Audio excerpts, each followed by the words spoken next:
kami, bukan kau yang ikut sekarang ini. Kisru Pilkada Palopo, kelalaian siapa yang harus ditanggung?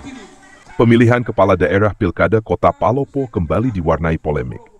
Pasangan calon, Naila Taha Syarifuddin Daud, kini menghadapi ancaman diskualifikasi akibat ketidaksesuaian persyaratan calon. Ironisnya, ini bukan pertama kali mereka tersandung masalah.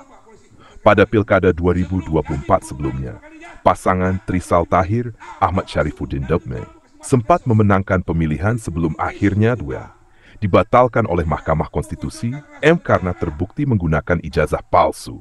Kini, dalam pemungutan suara ulang PSU, Ome kembali menghadapi persoalan hukum. Setelah Naila ditetapkan sebagai calon wali kota menggantikan Trisal Tahir, barulah terungkap bahwa Ome pernah dipidana. Namun, ia tidak mencantumkan fakta tersebut saat mendaftar sebagai peserta Pilkada 2024. Hal ini dinilai sebagai pelanggaran terhadap Pasal 16 Ayat 2 huruf F PKPU nomor 8 tahun 2024 yang berpotensi mengarah pada diskualifikasi.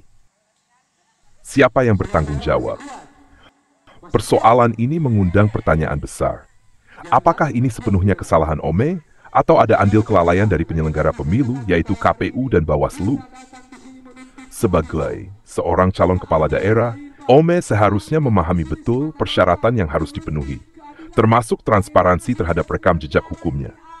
Jika memang ia pernah dipidana dan tidak mengungkapkannya, maka jelas ini menjadi kesalahan pribadi yang memiliki konsekuensi serius. 2. Peran KPU dan Bawaslu. Sebelum penetapan calon, KPU dan Bawaslu seharusnya melakukan penelitian berkas secara menyeluruh. Jika ada dokumen yang tidak lengkap atau informasi yang meragukan, mereka wajib meminta klarifikasi. Mengingat tindak pidana yang pernah dilakukan Ome berkaitan dengan pemilu, mustahil Bawaslu tidak mengetahui riwayat tersebut. Bahkan, mereka kemungkinan besar memiliki salinan putusan hukumnya. Jika memang demikian, mengapa baru sekarang persoalan ini mencuat? Apakah ini murni kelalaian atau ada faktor lain yang bermain? Dampak terhadap hak konstitusional. Jika Ome benar-benar didiskualifikasi, hampir pasti Naila juga akan terkena imbasnya. Karena dalam pilkada, pasangan calon tidak bisa berdiri sendiri. Artinya, bukan hanya satu individu yang dirugikan, tetapi juga hak politik tim pendukung dan pemilih mereka. Ini menjadi sebuah preseden buruk bagi demokrasi lokal, di mana kesalahan administratif justru berujung pada penghilangan hak konstitusional seseorang. KPU dan Bawaslu harus bertanggung jawab. Tulisan ini ingin menegaskan bahwa kelalaian dalam penyelenggaraan pemilu tidak bisa dibiarkan begitu saja.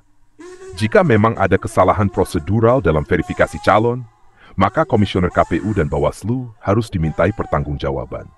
Tidak cukup hanya dengan teguran atau pemberhentian, tetapi juga perlu ada langkah hukum untuk menegaskan bahwa kesalahan dalam proses pemilu memiliki konsekuensi serius. Dewan Kehormatan Penyelenggara Pemilu DKPP tidak perlu menunggu laporan masyarakat untuk bertindak.